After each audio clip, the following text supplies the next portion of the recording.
Is this supposed to be funny? The young officer scoffed, stepping out of the patrol car with a smirk tugging at her lips. James Harris, 82 years old, didn't flinch. Seated tall on his Harley, hands resting with quiet strength on the handlebars, he stared out toward the distant fields like the horizon held more importance than the present moment. The two officers exchanged a glance, the kind that dripped with impatience. "License and registration!" the female officer barked. "And step off the motorcycle, now!" Her mirrored sunglasses reflected the glint of sunlight, her right hand casually resting near her holstered sidearm, a gesture half habit, half warning. What she didn't realize, what none of them did, was that in just a matter of minutes, over 50 soldiers in military-grade Humvees, commanded by a decorated captain, would descend on this gas station looking for the one man no one was ever supposed to stop. James Elijah Harris. Every morning for the last 40 years, Harris had risen at 5 o'clock. Not because he had to, because discipline doesn't retire. It stays in your bones. His modest farm lay 10 miles out, past the split road and over the ridge. Yesterday, his 1978 John Deere tractor had sputtered to a stop. Not a complete failure, just a problem with the hydraulic line. Harris didn't need a manual. 4 decades working with engines taught him how to hear a fault before it even made a sound. Out behind the barn, in a dust-coated garage, sat his pride. A 1970 Harley-Davidson shovelhead. Midnight black, loud as a storm, and unpolished. Because Harris never rode for looks. He rode for purpose. At his age, he didn't crave attention. He valued function. And he could still ride better than most young men. That wasn't ego.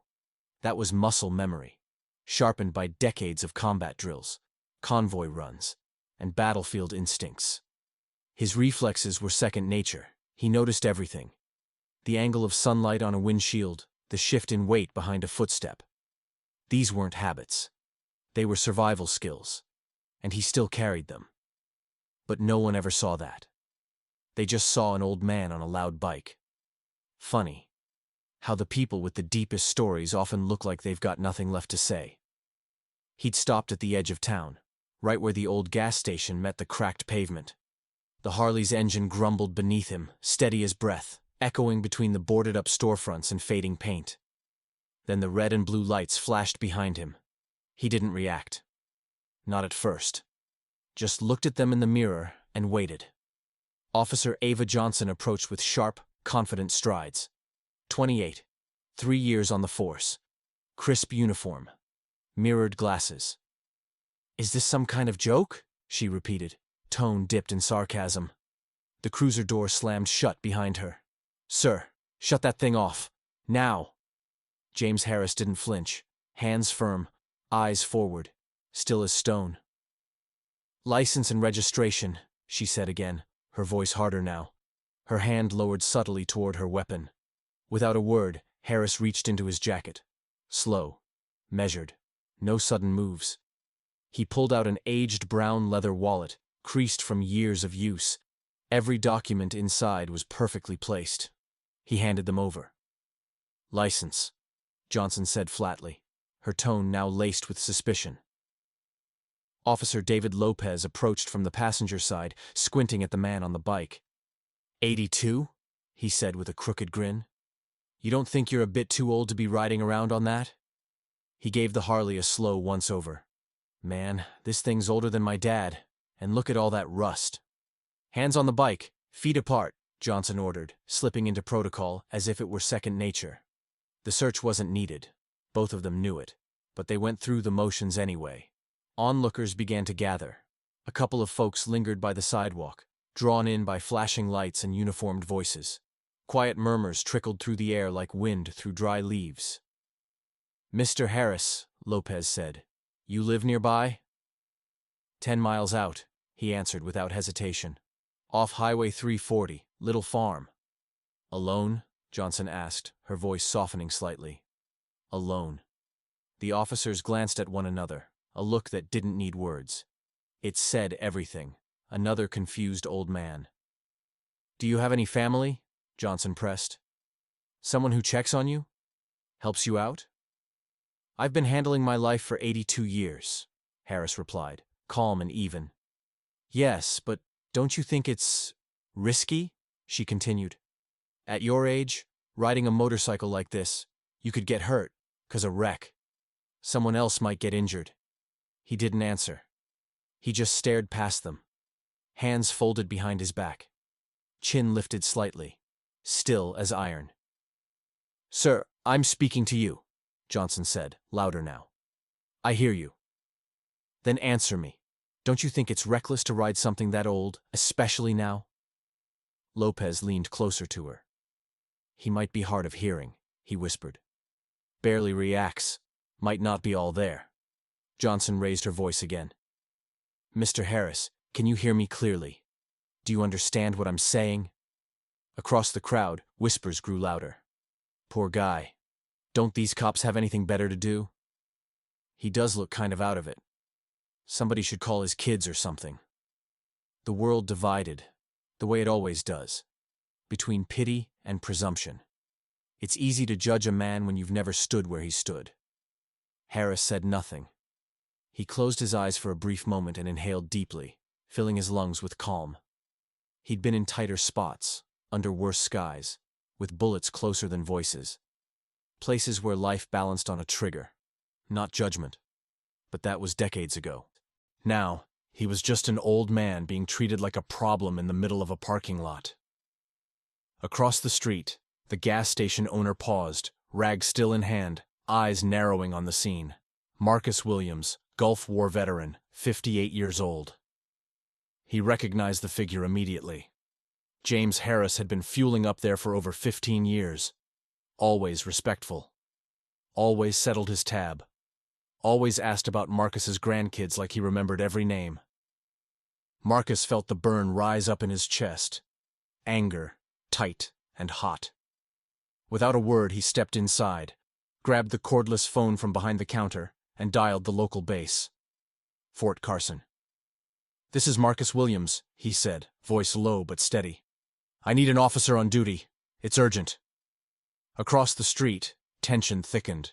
Officer Johnson's voice rose, sharper now, frustration bleeding into her tone. Sir, you're going to need to come with us to the station. James Harris finally responded. His voice was steady, low, and without a hint of agitation. For what reason? She straightened her posture. For non-compliance and failing to respond appropriately to a law enforcement officer. A pause, then she added, and you'll need a medical checkup before you're allowed to ride that motorcycle again.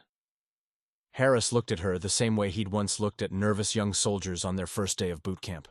There was no anger, only a deep, worn patience, the kind forged through years of shaping teenagers into men who would go on to face war. Lopez stepped forward. Let me talk to him, Ava. Turning to Harris, his tone softened. Mr. Harris, you get where we're coming from, right? Riding something like that, at your age, it's a safety concern. Safety for who? Harris asked, calm as ever. For you. And everyone else on the road. I've been riding since I was 17, he replied. Not once have I put anyone in danger. Lopez hesitated. Still, things change. Reflexes slow down. Vision gets weaker. Harris could have laid it all out. That he'd passed his last physical just 6 months earlier. That he ran drills in his barn every morning. That his hands were steadier than most men half his age. But he didn't. He didn't owe anyone an explanation for how well he maintained the body he'd once used to carry fallen brothers off the battlefield. He simply stood his ground.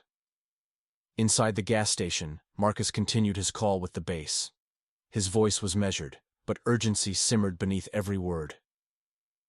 We've got a veteran being mistreated out here, he said. Name's James Harris. He's 82. Been coming to my station for years. Good man. He's being humiliated in front of a crowd over a motorcycle ride. There was a beat of silence. Then the officer on the other end asked, Did you say James Harris?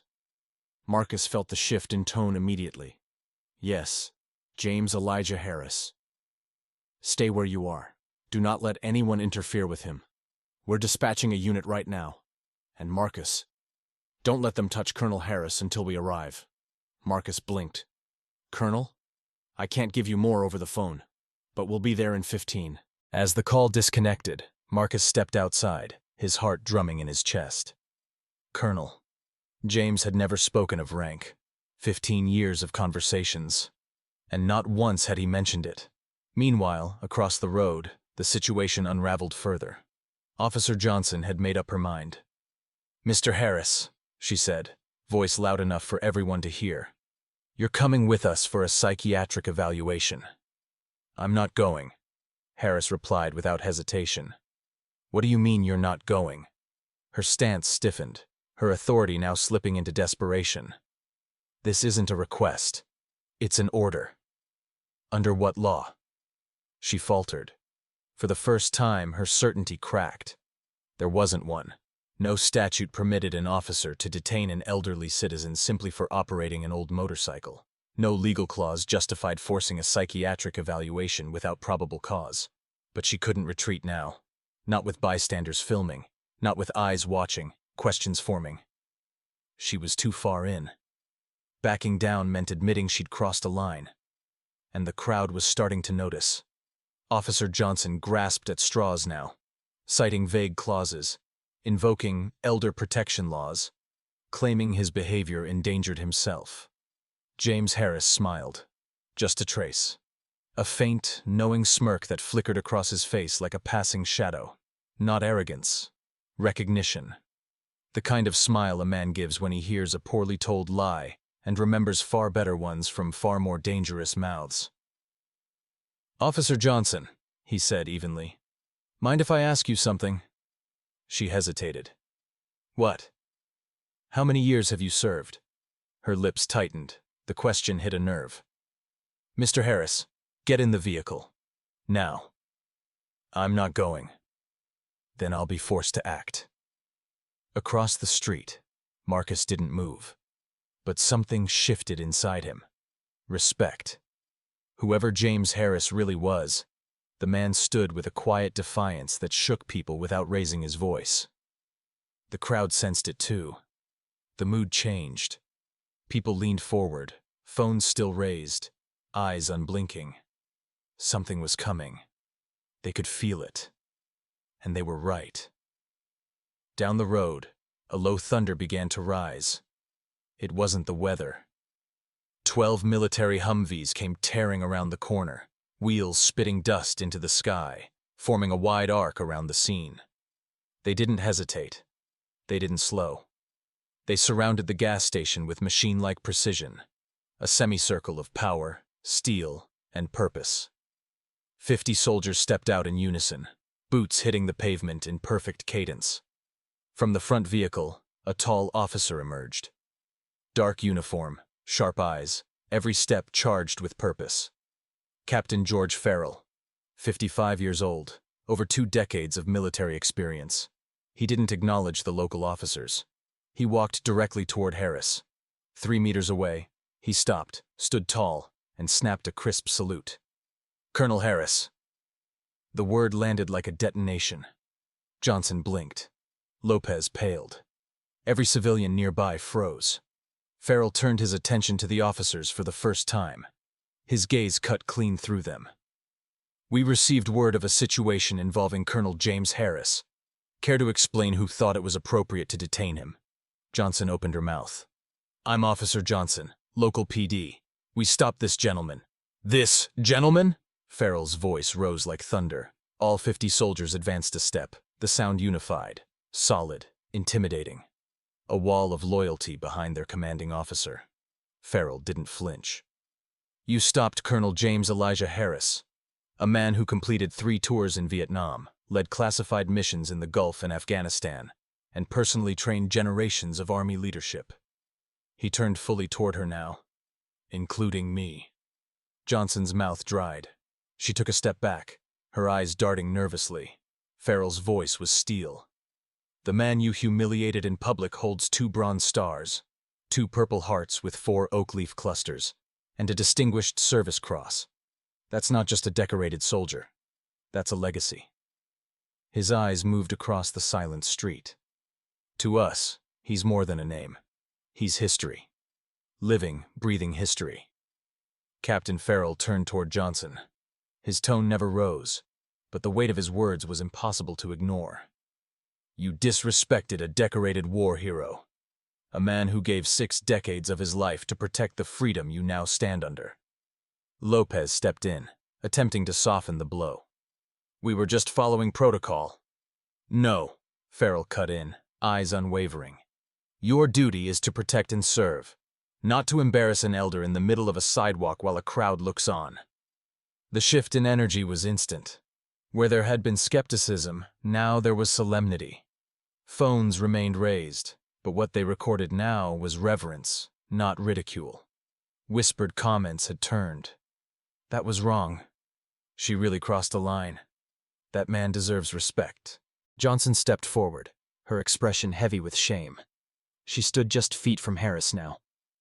Sir, Colonel Harris, I apologize. I didn't know who you were. Harris looked her in the eye, his voice even. Officer Johnson, can I offer you something? Yes, sir. Never assume you know someone just because of how they look. You've got no idea what battles they've survived, or the ones they still carry inside. The words settled over the crowd like a soft wind, not just a reprimand, a reminder. Captain Farrell stepped closer, offering his full attention. Colonel, is there anything we can provide? Transport, escort. Harris shook his head, calm and certain. No, Captain, but I thank you for showing up. We'll always show up, sir, Farrell said. You never stopped showing up for us. Harris turned, walked back to his Harley.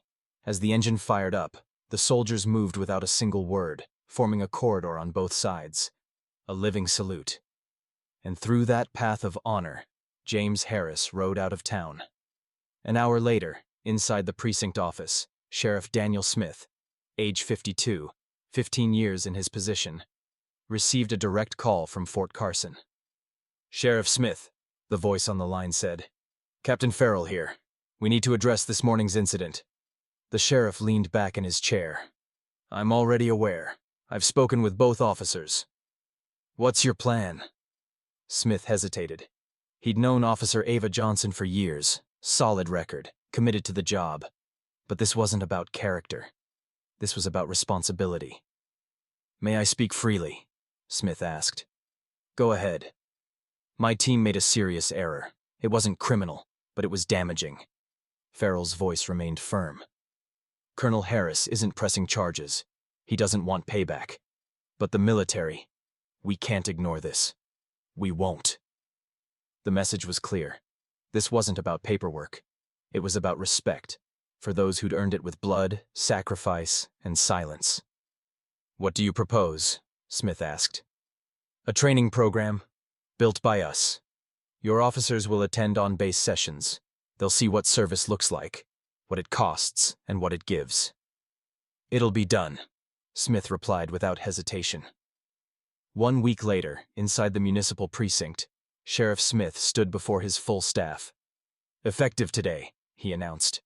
We're revising our field response protocol, and all personnel will attend military training workshops. Mandatory. The room quieted. Officer Johnson stood up. She didn't wait to be called.